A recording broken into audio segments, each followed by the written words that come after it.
Hello, everyone.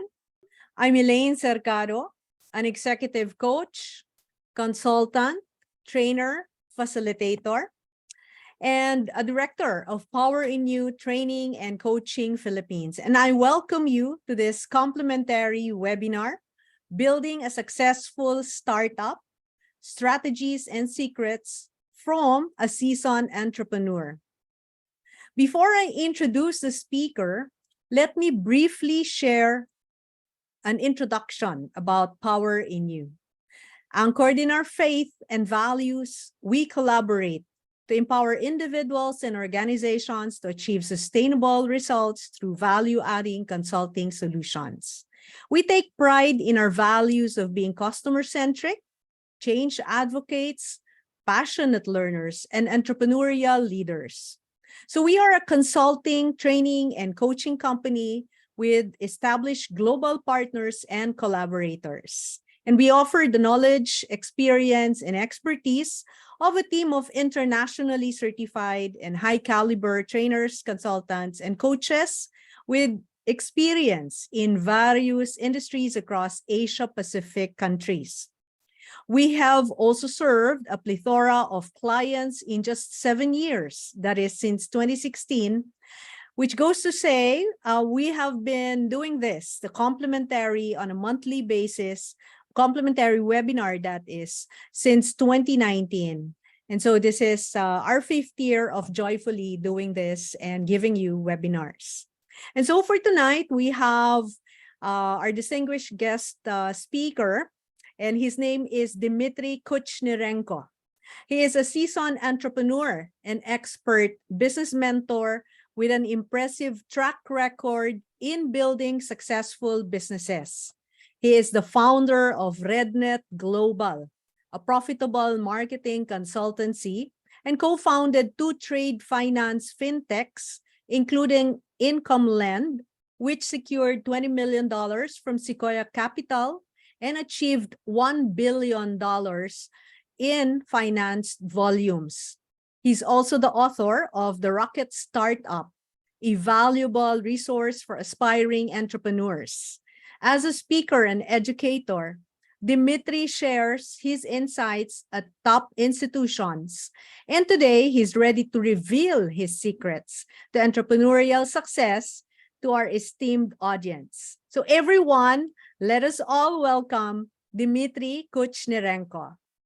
Hi, Dmitri. Hi, Elaine. Can you hear me well? Yes, can hear you well, and I'll turn over to you now. Okay, I'm gonna start just sharing. go on mute. Yeah.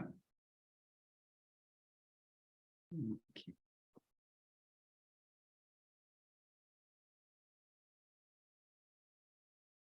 Okay. Can you see my screen? Yes, we can. Okay. Hi, everyone, and thanks so much for being here. Elaine, thank you very much for this introduction. So I'm very excited to talk about creating your own startup and sharing my journey today with all of you guys. I'm happy to see many participants already. So without further ado, let's dive in. A little bit on the agenda. So I will introduce what we're going to talk about, talk a bit about myself. Then we will discuss about the startup and different stages of creating a startup, including inception, funding, and growing. Now, what are the objectives today of this webinar? First of all is for you guys to understand what is the startup journey. Those who haven't started or who are in the middle, I would like to go through the main stages of a startup and creating a company. And then during that talk, we can become aware of the different pitfalls, mistakes, or dangers that will be there along your way. And of course, we will talk about some strategies, how to avoid it. I would say that beyond that, I hope in those 30 minutes, 1 hour, you guys will start on a new path, or this entrepreneurial path. that I engaged on several years ago. So in terms of content, well, we will talk about the different stages of growing a startup into a multinational company very shortly. We'll talk about how to create a company. So the stage of inception is very important. How to attract funds and do some financial management, and how to grow your company. So these are the main contents. But before we dive in, let me introduce myself and share a little bit about my own journey very quickly. So I was born in the ex-Soviet Union. You can see, our family home in Moscow. I'm both from Ukrainian and Russian parents. Then my father immigrated in France in 1989. And my mother, because we didn't have much money and my father had just one salary from the state, my mother started a Paris tour business for Russian and Ukrainian tourists. And she invited me to join her and to help her. And this was my first encounter with, clients, the business activities, all the things that an entrepreneur has to do. So that was my first exposure, and somehow money started coming through this business, and we started living a little bit better. Then I graduated and went on to have different corporate jobs. I went through banks, consulting companies, marketing companies. But also during those times, before I was actually engaged in corporations. I always had that idea of starting my own business. So while I was employed, I was also trying to do some business on the side. So I did some perfume selling door to door. And in 2010, I started a virtual reality game company called City Reach. So all those experiences were complete failures. I crashed in flames, but it was an enormous amount of learning for me. And then in 2016, I was back to France from Singapore I was working for BNP Paribas. That was the time where I was repatriated and working for BNP, and that was the last realization for me that I will never achieve my financial freedom or financial goals by continuing on the path of corporate employee. And this is when it was a very interesting time in terms of financing and peer-to-peer lending, and I decided to create my own company. That company is named IncomeLend. I co-founded it with a partner, and we started it out of a shoebox apartment in Hong Kong. You can see the picture here. And several months or years later, we started having our first success. And we moved to Singapore. We won our first Best FinTech Awards. Here you can see on the screen Morgan and myself receiving an award from the French Chamber of Commerce in Singapore, winning the Best FinTech Award, something like that. And then fast forward to 2020, IncomeLend accomplishes a landmark fundraising, which is with Sequoia Capital. It's for those of you who don't know, Sequoia is a major leading venture capital firm, and that firm is very well known in Silicon Valley. And so from there on, I mean, we continued growing our volumes. In 2020, 2019 and 2020, we were profitable, and we continue growing. And today we are, as Elaine said, we are reaching about $1 billion of finance volumes on the platform. And so that was the time where I decided to exit and cash in some shares. And after that, well, it opened up for new horizons for me. I started leveraging on my expertise and experience as an entrepreneur. I wrote a book about entrepreneurship. and started teaching and mentoring Itsimi in one of the business education schools here, teaching about entrepreneurship and the marketing growth. And we will talk about, I think later, there is some upcoming activities as well about creating a business workshop. So that's about me, very quickly. So, I mean, as you can see, I went the full circle. I created multiple companies. I failed many times. I finally created something successful. I grew it, I sold it, and I created some companies after that became profitable very quickly. So here I am sharing the journey with you guys. Now, what is the startup journey? Well, to use the words of one of the startup founders, it can go a bit like that. As a startup CEO, I slept like a baby. I woke up every 2 hours and cried. So I would not, I don't want to dramatize or anything, but I would say the startup journey is not a walk in the park. And you would require quite a bit of resilience when you create your company. And I think we have a fair bit of entrepreneurs here on this call who would I'm sure agree, especially at the beginning. And it never gets easy and never gets boring. So what's the startup curve look? What does it look like, right? Well, before you're kind of like in your lethargic state of employee or whatever what you're doing, and then when you start to launch your company, your enthusiasm increases, your adrenaline level increases, you become very excited and passionate, and then reality sets in.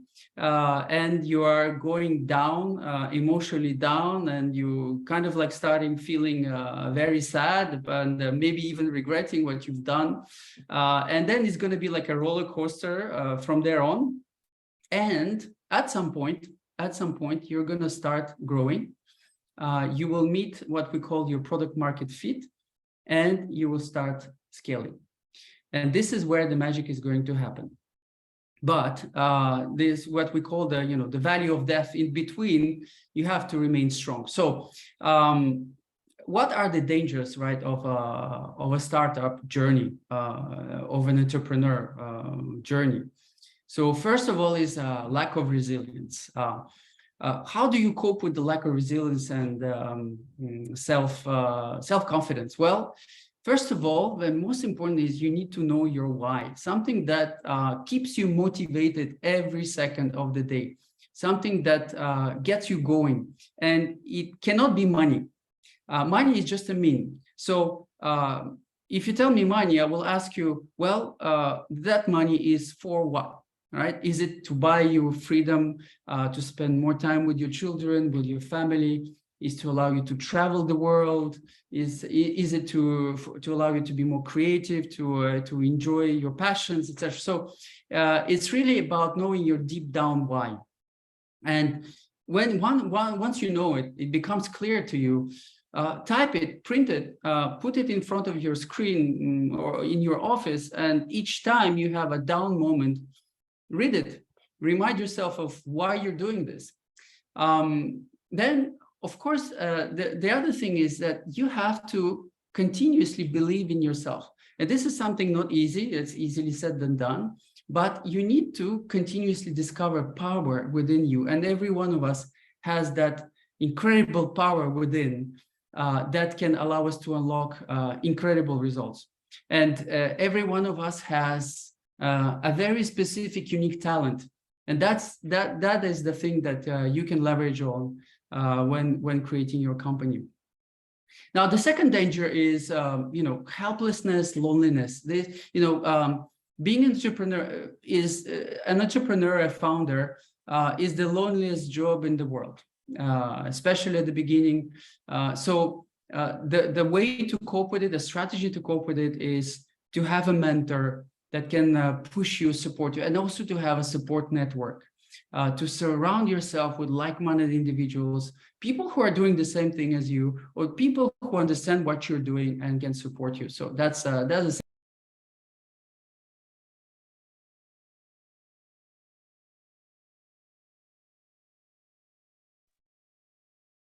Please unmute. I was on mute? Yeah, we lost you for about 5 to 10 seconds, Dmitri. Oh, okay. Where did you lose me? Just in the last 5 to 10 seconds. Okay. Okay. About So the mentor and support network. right. Okay. So yeah. Okay. Thank you. So yes, I think it's important when you start something new, something challenging for you. You might feel lonely, so it's important to surround yourself with like-minded individuals. It's important to have a support network. It's important to have people you can talk to who understand what you're going through, right? So that's the second one. The third one is, well, procrastination, burnouts. And to that, there are multiple strategies you can deploy in terms of time management. So, for example, myself, I like to slice and dice my day in specific slots where I would assign a specific activity. So I would have a slot where I think about strategy. I would have a slot where I do mundane tasks, and I would have a slot for everything else like social media, etc. But I will do it in compartments. For example, then there are things like to avoid procrastination. Well, when it seems a bit big, as a task, if it seems daunting and horrible, well, I employ a technique that you call eat the elephant. So how do you eat an elephant? Well, the answer is very simple. You eat it bit by bit. So basically, the idea is to divide a task in multiple sub-little tasks that you can do in 2 minutes. And then you start by doing one task in 2 minutes. And then, after you've done 2 minutes of one task, you will see that it starts, the ball starts to roll. It works its magic. The last one is eat the frog. Well, eat the frog is basically do the most difficult task first. Get rid of it and then move on to something else. Don't procrastinate on a difficult task, because you will basically do everything else but that specific difficult task. So these are the 3 aspects. Okay. Now, in terms of progression of a company on the startup journey. So of course, you will first have your idea, you will jump.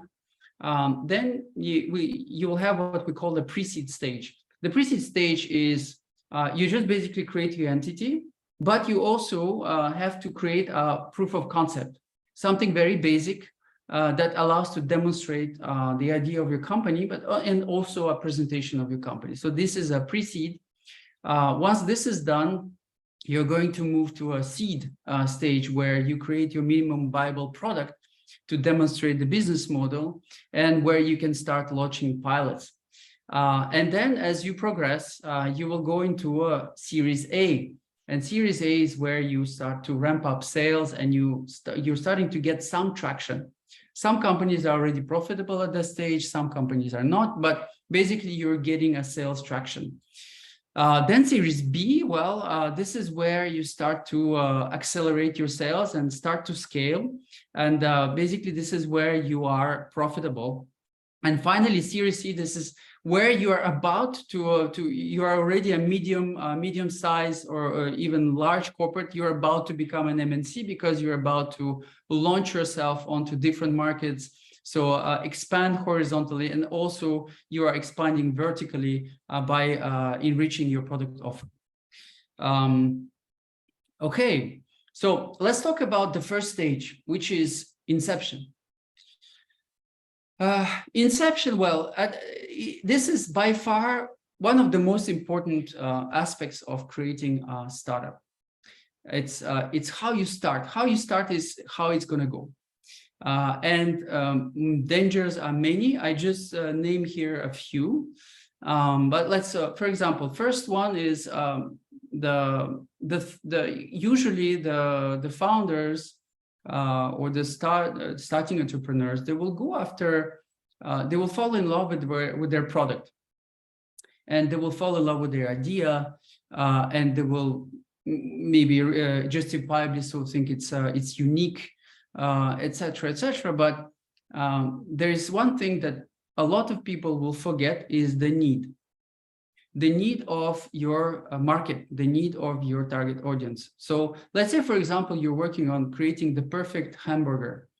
You have created that perfect hamburger and you're starting selling it, and no one is buying it.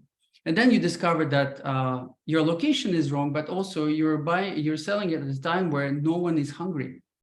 And then take someone who is selling hamburgers at lunchtime in a crowded space, and the hamburgers are mediocre quality. Well, he's selling like crazy. So here it's about really getting the need of your client, where this need is where, and this need is when. Okay, so the strategy about that specific moment of confirming the idea of your product and confirming the need for that product is market research. Do your homework, do your market research. The second is what I call perfect versus good. A lot of people and many entrepreneurs are perfectionists, and I'm pretty sure in this audience we have a lot of perfectionists. And what we perfectionists do, specifically at the start, we just work on our product. We need to make it perfect, right? And we never launch. Meanwhile, we can work on a perfect product forever. We can always find things to perfect. Meanwhile, it's not launching. So here the idea is not to go for perfect, is to go for good enough. And good enough is you launch something small, you test, you fail, you launch again. So it's you launch by increments. This is what we refer to in agile methodologies is managing product increments, basically launching small features or small fundamental features, testing them, showing, seeing how they work, and then progressing further. So if you build a rocket, or if you build something, you build a component first. You see how it behaves, how it works, and then you progress. That will avoid you of building a whole big thing, spending all that enormous amount of money for something that doesn't work. So test, fail small, fail fast. And last but not least, well, a lot of people fail to plan.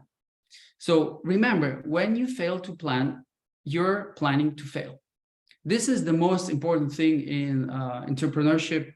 And maybe even, some people that I know will tell me even in other things of life, planning is key. And especially here in business planning, you need to plan your spending. You need to plan and forecast how much you're gonna earn in terms of revenue. So that will allow you to basically have an idea when you're going to become profitable, but also to have an idea what kind of volumes you need to generate to cover your costs. So this is by far the biggest key in entrepreneurship is business planning. It will allow you to have sound financial management going forward.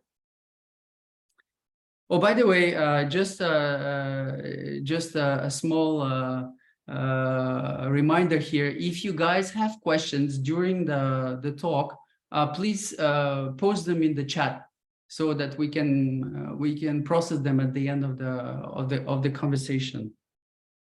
Okay, continue on the Inception side. Well, and this is very important, right? So when we talk about Inception, we need to understand first what is a business, right? So a simple question is a freelance or a self-employed activity, is it a business?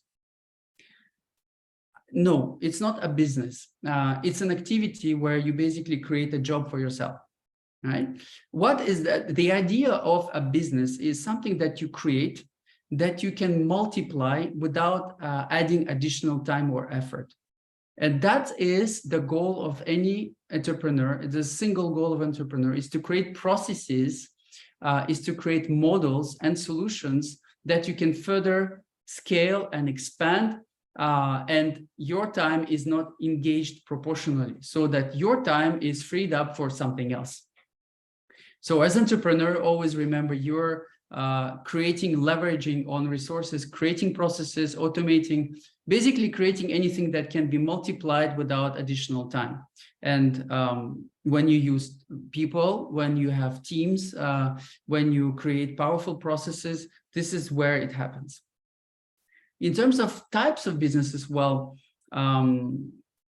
the first is distribution, right? You need to decide whether you're going to go offline or online. How are you going to sell your products? Is it in a store or in an internet store? Then in terms of funding, well, there are two basic types of companies. One is companies that do not require high capital at the start. So this is what we call bootstrap. So you can create something with very minimum capital. You can create first sales, and those first sales will be enough for you to fund the next cycle of sales. And each time you get some profit, then you reinvest it in growing the sales. So this is what we call bootstrap. Capital intensive, it's whenever you create some new technology or you improve technology, where there is hardware or there is specific software or is a factory or is energy or a big project. So this is where you are in a capital intensive type of business. And you need to decide what is your offering, right? Is it, are you going to sell digital products or are you going to sell physical products? So all those are different types of activities or businesses that you need to understand what you want to do with them. In terms of idea, right? Well, there are different types of ideas. You can improve existing offers. You can disrupt what is existing today without actually creating something very super new. And the last one is you create something radically new. Okay, and let me bust a myth here. You do not need to be a crazy genius that creates something radically new, like Edison created light, to be a great businessman. As a matter of fact, most businessmen are just improving existing offers. And if we have time, I can name a few examples. But mostly business is about improving existing offers. Let me just name a simple example. Facebook. Well, Facebook was launched when already some social platforms existed. It's just the execution was different. The marketing was different. And after Facebook, well, guess what? You had Instagram. And after Instagram, guess what? You had TikTok. And all those are social platforms with people interacting with each other. It's just the mode of execution and presentation is different, but it's improving existing offers. Then we can talk about disruption and creating something radically new. But basically, the idea here is you do not have to be a genius. You take something that exists and you work on improving it. Okay, so to stop with here, when you create a company, 3 questions you need to ask. What are you selling? Basically, what problem are you solving? And what is your unique selling proposition? How are you different? Then is to whom you're selling. Who is your target audience? And how much can they buy from you? Right? It's very important.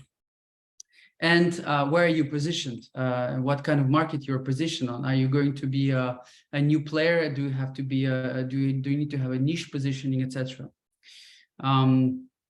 Okay, now let's move on quickly to funding and finance. Well, here I would just like to name three dangers and key strategies here. So first danger is putting yourself in financial danger. So when you create a company, the biggest mistake you can make is mortgage all your savings, use everything you have, all your life savings, everything, and throw it into the company. That's the first mistake. Second mistake is you take a bank loan. And so basically you put yourself in very, very big financial danger. And this is where the financial stress starts. The tactic for that is to secure your backyard. When you start a company, make sure you have life savings and you have savings that can sustain you and your family and will not be impacted by whatever you do in entrepreneurship. Second is inadequate funding. And I just named it before. You start a company, but then you realize that you need much more money.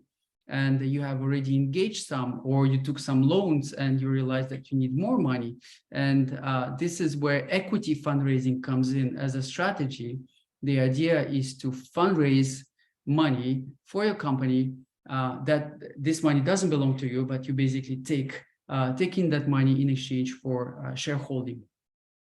And last is dilution and early bankruptcy. Well, we've discussed it before, and this is also can be a subject of a different model. Is you need to know how to manage your valuation, the valuation of your company, and you need to plan ahead to avoid early bankruptcy.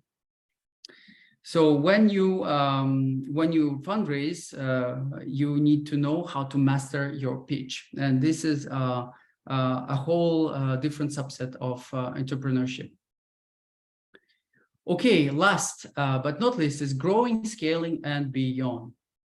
And I think I'm going to be out of time already. But basically here, the danger when you grow your company, or you want to grow your company, is neglect sales and marketing. Because this is by far, some people think that, because I have a great product, it will sell by itself. No. It will not sell by itself. The greatest companies with biggest successes are those who did appropriate amounts of marketing and sales. And you can see on the right side of the screen the different channels of how you can grow your sales and how you can employ marketing by using different supports and channels here. The second is the second danger is ignoring the market. We talked about it again, the needs of your audience. And when you realize that your product down the road doesn't meet the needs of the customers, or met a need, but the need is no more there, you need to be able to be flexible and adjust and pivot.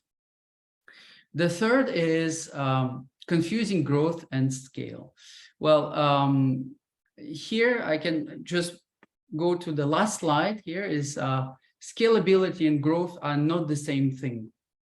Basically is you can grow, but you can lose money. And when you grow and you lose money, it means that for each additional amount that you sell, you spend more money. So you're becoming less and less profitable. So that's not good growth. Scalable growth or scaling is when you increase your amount of sales while your cost base is either same or increases not as much as your revenue. And this is the holy grail of entrepreneurship, is profitable growth or scaling.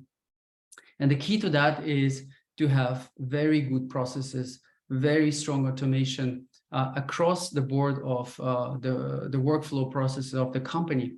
And that is incepted from the start. You have to think about automation and how to create a scalable company right from the start.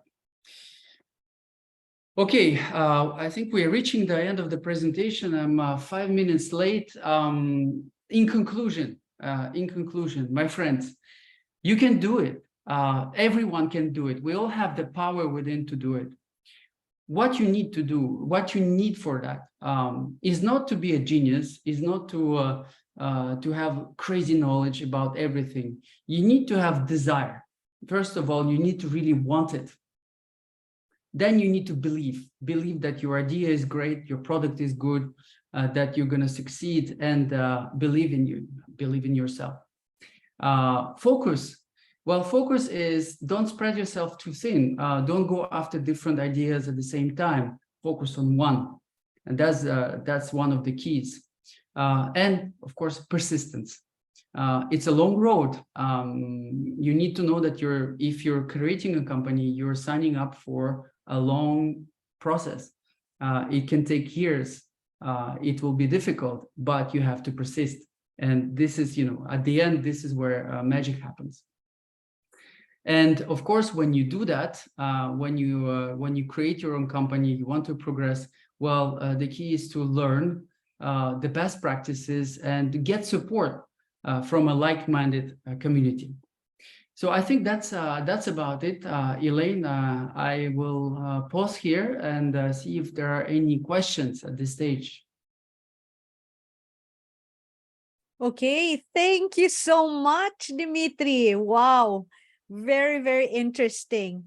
And we encourage you to send your questions through chat or click the raise hand icon. And we have one who has raised her hand. And so you can be called and unmuted. And we'll try to ask as many questions as our time permits. So I think the first one is from Telma. Telma? Hi, Dmitri. Hi, Telma. I'm so happy that, and we are privileged that you are a valuable speaker to what we do in POWERinU. Thank you, Telma. I think I personally am learning a lot. My question, Dmitri, is when you do the startup operations, there are 3 phases, like venture, scanning, and then you move to venture planning, and then the venture initiation where you launch the product. So my question is, in those 3, from the scanning to the planning to the initiation, what are those critical success factors that we need to focus when we're doing the venture scanning or when we're doing the venture planning and then initiation, which is the actual launch of the product? In your experience, what are those critical success factors in those phases? Thanks, Telma, for this question. I think it's very important indeed. It's I would say it's an evolving field, but the key is to really understand the product market fit. And so when you scan and when you prepare to launch, there is a fair amount of questioning and testing that has to happen before you launch. So, for example, best practices that I deployed. I talked to my potential target audience. I interviewed them informally, formally. I talked to them everywhere I can grasp them. I talked to my potential target audience. I try to understand what they're thinking, and I test my idea with them. And then I go. The other thing is to engage into letters of intent. It depends on the product that you're selling. But for example, me, I went out after letters of intent. So I was talking to people, potential targets, and I will tell them, okay, if you're interested in this idea or this product, I would like you to help me and sign a letter of intent. And that actually basically gives you pre-sales. So that's something. But I would say, the other thing is you need to see where you are in terms of growth and depth of your market. If you are in a large, deep market that is growing, even if you're launching something that is not original, you are probably certain, there is a fair amount of certainty that this product is in demand. Yeah, so that's important to measure the market. So if the market is like very thirsty or hungry for hamburgers with ketchup sauce, and you launch a hamburger with ketchup sauce, well, there is a fair amount of certainty that you will succeed and you will people will buy it from you. So that's something. But then, if it's a market that doesn't exist or that is small, it's either growing very fast, so you still need to test and interview your audience to confirm that your idea is right. But I mean, it's important. What you said is is basically the right approach is you need always to scan and test your product, your offer, your idea. As I said, remember, I think it's important to do something small first, do pilots, launch small minimum viable products that can give you some idea about how it's actually functioning. Thank you. Thanks, Thelma. Thank you, Thelma. And thank you, Dmitri, for answering that. And we have one question that came in from a registrant. I'll read it because I'm not sure if he's here. Can you name new technologies that that dramatically change the landscape of startup, making that emerged recently? Wow. Well, I don't want to sound that like it's something I thought about, but immediately on top of my mind it's generative AI. It's by far the biggest revolution ever since the internet. For me, it opened up so many possibilities for me that I couldn't do things before that now I can do in seconds. I had to recruit teams of people before to do copywriting, marketing, do project planning, etc. Now I can do it with generative AI. So and that's the best ally of startups today. So yeah, that's one technology. I think workflow automation with a lot of platforms out there is another technology that is very, very important for startups to use.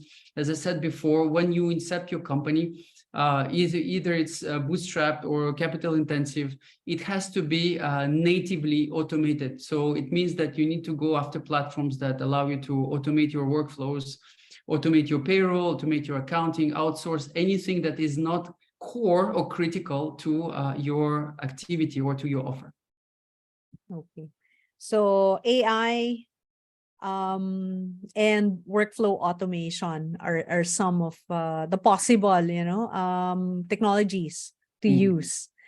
And I'd like to also ask you one thing that came up from questions sent to us. What would you change about your business journey if you could go back, Dmitri? That's it's a good question. I don't want to sound arrogant and say I won't change a thing, because actually I learned a lot. So whatever happened, and this allowed me to go where I wanted to go, and so it's like it built me up. But if I had to change something, I would say is the planning of the funding. And my company is a capital intensive company, right? So and I think at the beginning, we underestimated the amount of the sheer amount of capital it will be required to do what we had to do. So I would have planned it better. I would have surrounded myself also with more mentors that would have allowed me to to push me on my journey and to advise me, because at the beginning with my part, and thank God I had my partner, because we were there to motivate each other and push each other, and that was wonderful.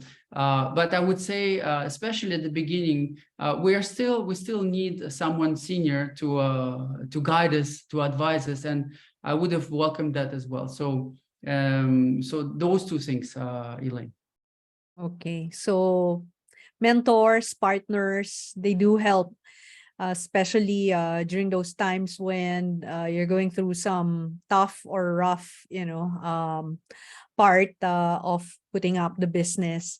And one of the things that was asked here as well would be in terms of qualities that every entrepreneur should possess.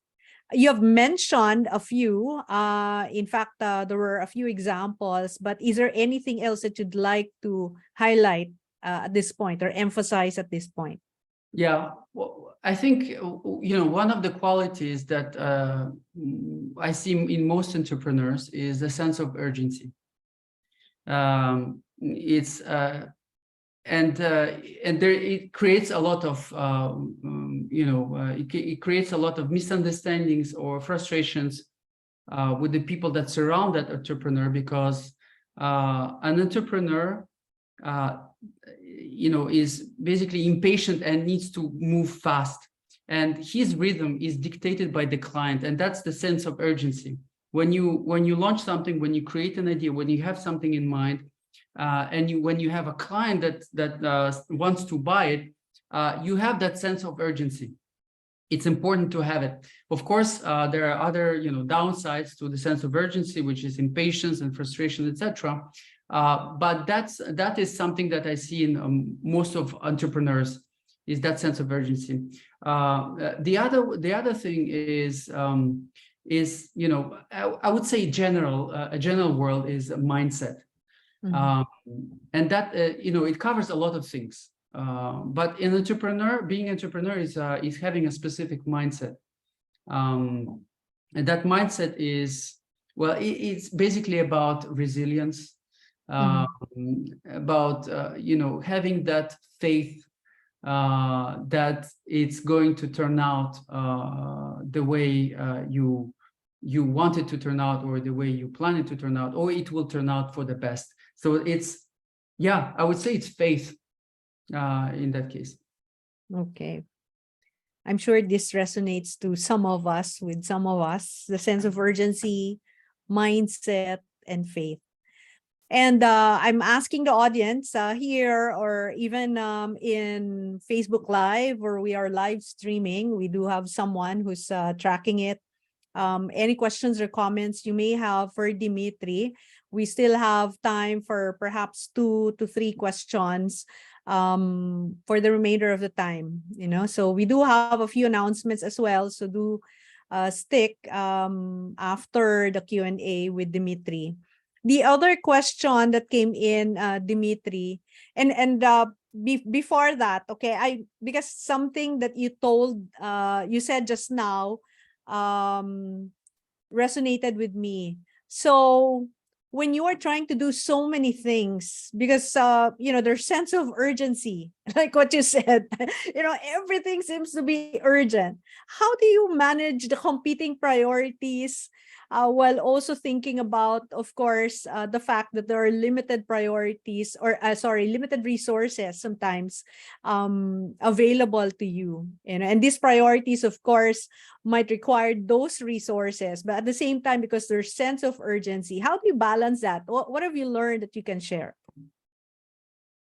I think it's coming back to the core value of the company, or the core value that you have within yourself, and the core of your offer. So I think it's really about understanding on being aware of your strategy, right? And I will talk about my, I can name an example of my company. IncomeLand is a financial technology platform. We provide finance in a specific field of trade finance, which is called factoring. Yeah, and we could go after so many things. We could do AI, we could do blockchain, we could do reverse factoring, we could do letters of credit, we could do a zillion things. But we started with an expertise, a core idea, which is factoring. And each time we were tempted to go another way, and it made sense. It will make sense that you will bring more profits, or it is important, and things like that. Each time you take a distance, you sit back and you think, what is the core of my company? What is my core? Am I serving my strategic goal by doing this? So basically you can put it in a quadrant. Each time you have to do something, it's urgent, and the quadrant of urgent, important. Yeah. So is it urgent but not important? Is it urgent and important? Yeah. Is it important, not urgent? And is it not urgent, not important? You will be amazed, Elaine, that most of people are in the quadrant, not urgent, not important. I agree. Control the Yeah. enemy.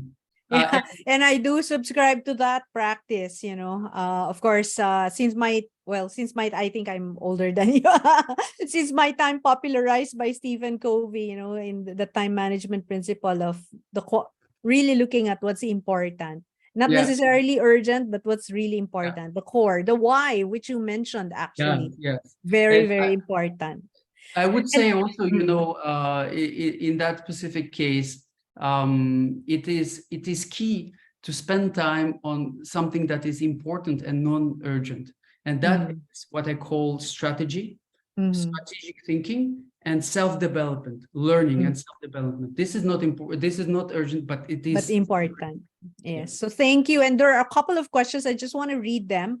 And if you can just give quick answers so that we can wrap up in about 4 to 5 minutes before we announce a few things happening, as well as follow up as well to Dimitri's webinar here.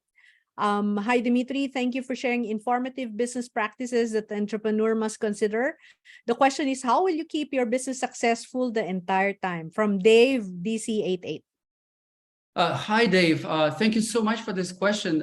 It's a question we all have on our minds as entrepreneurs.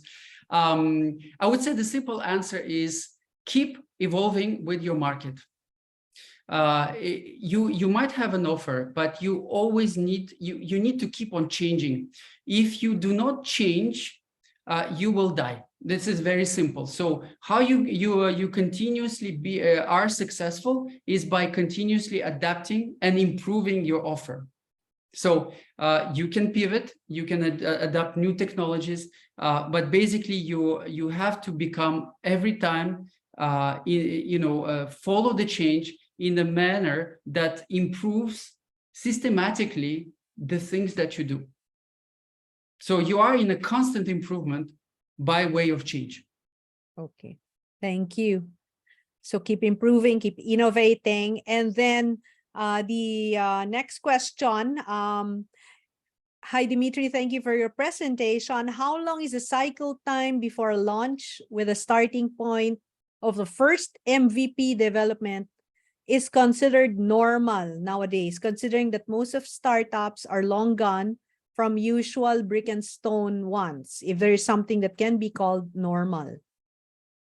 Okay. Thanks so much for this question. So how long is the cycle time before a launch? It really depends. Of course, it depends on the amount of the task that you have in front of you. If you're building a new software, it might take months, right? But then again, when you rightfully mentioned the minimum viable product, you need to set yourself a deadline. You need to tell yourself, okay, I have that incredible software to launch, but what is my deadline to launch it? What can I do with what I have, the resources I have, the possibilities I have to launch it, let's say, in 2 months? Or can I do it in 2 months? Or do I want to do it in 2 months? So basically,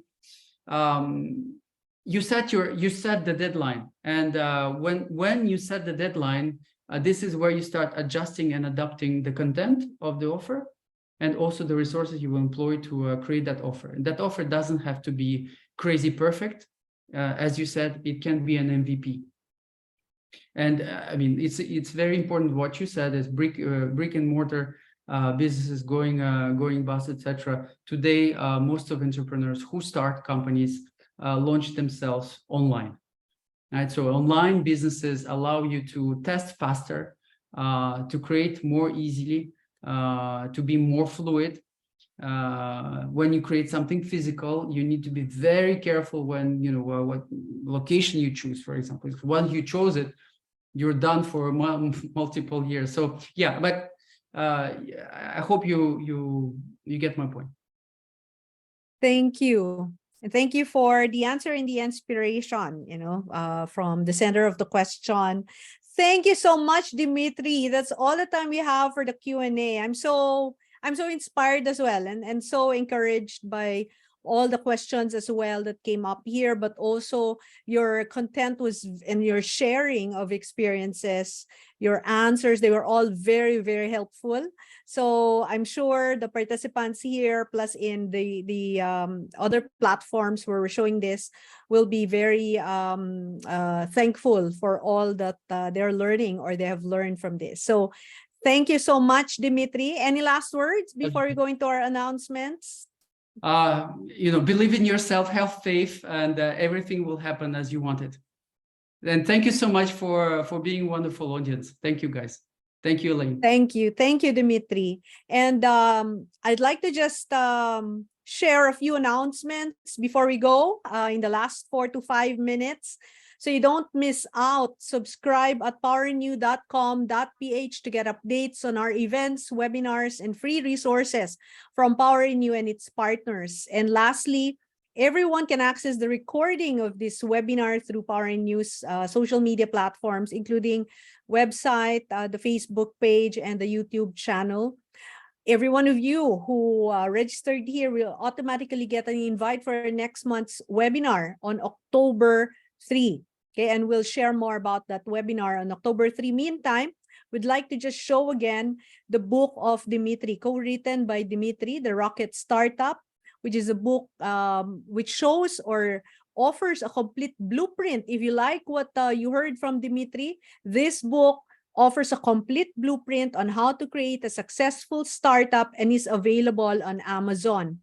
Also, what's coming next from here, if you'd like to get some more help on entrepreneurship, Dmitri actually is coming up with a holistic program to support you every step of the way in your entrepreneurial journey. And you could see here on the screen the email address of Dmitri. So just connect with him to learn more.